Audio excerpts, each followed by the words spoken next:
I understand the desire to fit in. But to ignore that the body you were placed in was for a reason seems to only leave you broken. You can blame society, and yes, it doesn't help.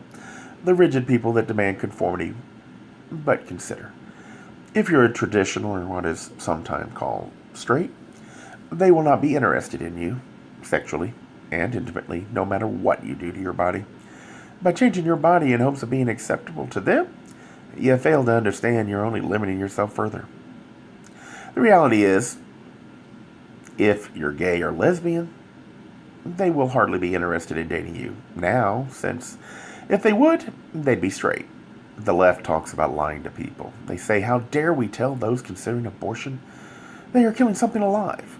And those considering a change in the body so drastic as sex change, the negatives, the repercussions of what they're doing. However, I ask you, is it a kindness to lie to them when the reality is, eventually, the truth must dawn on them? And by then, they can undo the disaster silence allowed them to do to themselves. I do not call it a kindness to let them make their life worse, so they can do what they think they want. I do understand this is a complex issue, but I think on average, it's best those in pain be given all the information they need.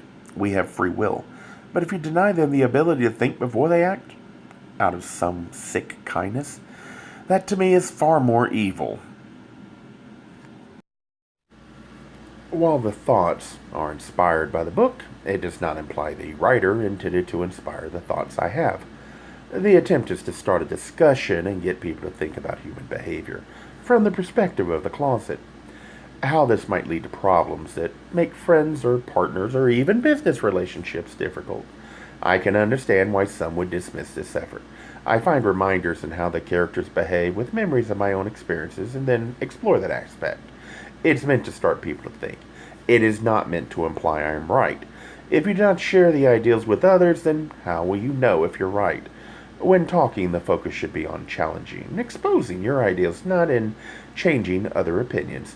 That would only lead to frustration, since the only person you can change is yourself.